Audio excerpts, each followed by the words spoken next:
Hi friends, నా పేరు Venkatesh. Welcome to YouTube channel చిల్బర్ అప్డేట్స్ 2.0. ఫస్ట్ వీడియోకి లైక్ కొట్టండి, అలాగే అయిపోవటం ప్రెస్ చేయండి. సబ్స్క్రైబ్ చేయకపోతే సబ్స్క్రైబ్ చేయండి. 2K లైక్స్ టార్గెట్, అలాగే సబ్స్క్రైబ్ చేయకపోతే సబ్స్క్రైబ్ చేయండి.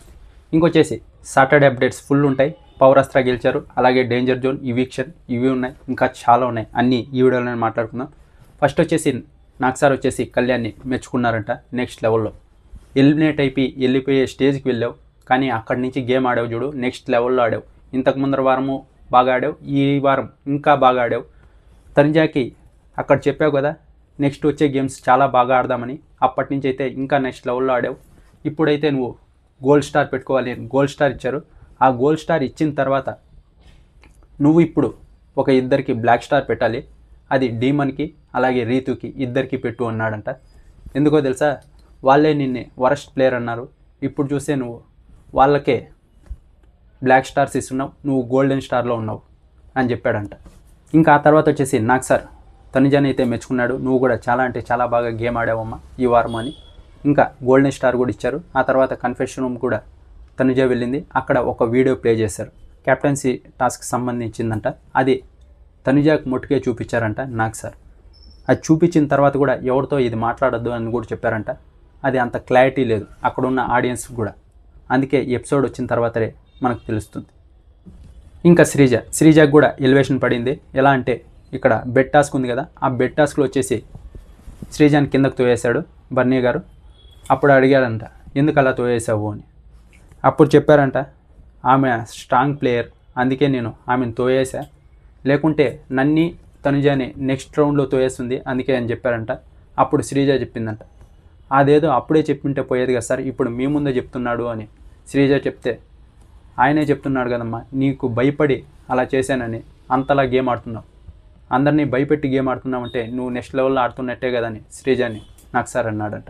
ఇంకా అలాగే నీకు రీతు నిన్ను టార్గెట్ చేసింది అని అనిపిస్తుందా అని శ్రీజాని అడిగితే అవును సార్ అని చెప్పిందట. ఆ శాండ్ టాస్క్లో ఏదైతే ఉందో దాంట్లోనే నన్నే టార్గెట్ చేసింది, అప్పటి నుంచి చేస్తుంది సార్ అంటే సుమన్ గారు నాతో పేరు అయ్యారు కదా ఎందుకు అయ్యావని కూడా అడిగింది సార్ అని. అప్పుడు రీతుని లేపి ఎందుకమ్మా అలా అడిగేవంటే నాకు గుర్తు లేదు సార్ అన్నదంట. అప్పుడు నీకు కట్ చేసింది హెయిరేనమ్మా, బ్రెయిన్కి ఏమైంది అని నాకు సార్ చెప్పాడు. ఇంకొచ్చేసి పౌరాస్త్ర టాస్క్. ఈ టాస్క్ వచ్చేసి ఎలా అంటే ఇప్పుడు ఆ పౌరాస్త్ర ఎవరి దగ్గర ఉండకూడదు అనుకుంటామో వాళ్ళని తీసేయాలి టాస్క్లోంచి. అలా ఫస్ట్ వచ్చేసి తనుజ వెళ్ళింది, తనుజ వచ్చేసి రాముని తీసేసింది. ఇంకా ఆ తర్వాత వచ్చేసి బర్నీ గారు వెళ్ళారు, బర్నీ గారిని ఎవరు తీశారు, తనుజాని తీసేసాడు. ఈ వీడియో ఆ కన్ఫెషన్ రూమ్లో ప్లే చేసినారో ఏమో. ఇంకా ఆ తర్వాత వచ్చేసి దివ్య వెళ్ళింది, దివ్య వెళ్ళేసి ఎవరిని తీస్తుంది, కళ్యాణ్ని టార్గెట్ చేస్తుంది కాబట్టి శ్రీజాని కళ్యాణ్ని తీసేసింది. ఇంకా ఆ తర్వాత వచ్చేసి ఇమాన్యుయల్ వెళ్ళాడు, ఇమాన్యుయల్ వచ్చేసి బర్నీ గారిని దివ్యాని తీసేశాడు. ఇంకా ఆ తర్వాత వచ్చేసి కళ్యాణ్ వెళ్ళాడు, కళ్యాణ్ వచ్చేసి బర్నీ గారిని తీసేశారు. ఇంకా ఇమాన్యుయల్ని ఎవరు తీయలేదు కాబట్టి ఇమాన్యుయల్కి ఆ పౌరాస్త్ర వచ్చింది. ఆ పౌరాస్త్రకి ఉన్న పవర్ ఏంటో నాకు సార్ చెప్పలేదు, అది ఎప్పుడు యూజ్ చేయాలో బిగ్ బాస్ టీం చూస్తుంది. ఇంకా ఆ తర్వాత వచ్చేసి నాకు సార్ అయితే డబుల్ ఎలిమినేషన్ ఉంటుందని లాస్ట్లో చెప్పేసి వెళ్ళాడు. ఆ డబుల్ ఎలిమినేషన్లో 6 మెంబర్స్ ఉన్నారు కదా ఇప్పుడు నామినేషన్లో, తనుజాను వదిలేసి 4 మెంబర్స్కి అయితే డేంజర్ జోన్, ఇద్దరికైతే ఇవిక్షన్ అని వచ్చింది. ఆ ఇద్దరు ఎలిమినేట్ అయ్యేకి 5 ఛాన్సెస్ ఉంది. అది ఎవరో నేను ఓటింగ్ ఆర్డర్లో ఈరోజు పొద్దున్నే ఓటింగ్ ఆర్డర్లో కూడా లిస్ట్లో ఉన్న వాళ్ళు వీళ్ళే అని చెప్పా, వాళ్ళే. ఇంకా నాకు సార్ వచ్చేసి ఇమాన్యుయల్కి అయితే కోటింగ్ ఇచ్చాడు, ఎందుకంటే ఆ బెలూన్ టాస్క్లో ఏదైతే ఫౌల్ జరిగిందో దానికి. నీకు మొన్న గోల్డ్ స్టార్ ఇచ్చాం, నువ్వు ఇలాగే చేసే సిల్వర్ నుంచి బ్లాక్ స్టార్ కూడా వస్తావు అని.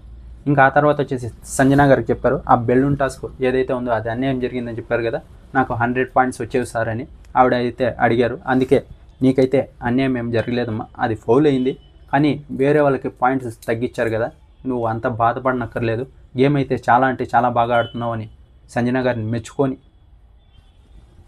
ఫస్ట్ 3 వీక్స్ ఏదైతే సంజన ఉందో ఆ సంజన మాకు కావాలి, అంతే ఎంటర్టైనింగ్గా ఉండాలి అని చెప్పారు. ఇంకా ఆ తర్వాత ఆవిడ బర్త్డే కాబట్టి కేక్ కూడా పంపించారు. ఇంకా ఇక్కడైతే సంజన గారు ఇంకో టాపిక్ క్రియేట్ చేశారు, అదేంటంటే కెప్టెన్ రూమ్ యూజ్ చేసుకుంటున్నారు బర్నీ గారు, వాష్రూమ్ కూడా అలాగే ఎక్కువ హౌస్లో ఉంటున్నాడు అని. ఆయన ఓనర్ అమ్మ, టెనెట్ కాదు. నువ్వంటే టెనెట్ కానీ ఆయన ఓనరే కదా, ఆయన ఉండొచ్చు. అలాగే రాముతో ఉన్న బాండ్ అది ఆయన యూజ్ చేసుకోవచ్చు కదా, నువ్వంటే టెనెట్ నువ్వు మర్చిపోతున్నట్టున్నావని నాకు సార్ అన్నాడు. ఇంకైతే ఈరోజు ఒక పూల్ టాస్ జరిగింది కదా సుమన్ శెట్టి గారిది, దాని గురించి అలాగే మొన్న నామినేషన్లో బర్నీ అలాగే డీమన్ ఇది ఉంది కదా, దీని గురించి వచ్చేసి ఫ్లోరా గారిని అయితే నాకు సార్ కోటింగ్ ఇచ్చారు. ఎందుకంటే ఇక్కడ సుమన్ శెట్టి గారిది తప్పు లేదని తెలిసింది. ఆ తర్వాత అక్కడ వచ్చేసి డీమన్ ఫస్ట్ పడలేదు, బర్నీ గారు పడ్డారు, కానీ డీమన్ ఎందుకు తీయేసావు అని, అది స్ట్రాటజీ అని చెప్పిందంట. ఇదేం స్ట్రాటజీ అమ్మా, సంచాలకులు స్ట్రాటజీ యూజ్ చేస్తే ఇలా ఉంటుందా అని నాకు సార్ అన్నారంట. ఆ తర్వాత రాముకు కూడా కొంచెం కోటింగ్ పడింది. ఫస్ట్ బర్నీ అని చెప్పావు కదా, ఆ తర్వాత ఎందుకు డెసిషన్ మార్చేసావు అని. ఇంకా ఆ తర్వాత నాకు సార్ రాముని మెచ్చుకున్నాడంటూ కూడా, ఎందుకంటే ఈ 4 వీక్స్ నుంచి క్యాప్టెన్స్ ఎవరూ సరిగ్గా చేయలేదు, నువ్వు ఒక్కడవే సరిగ్గా చేసావు అని.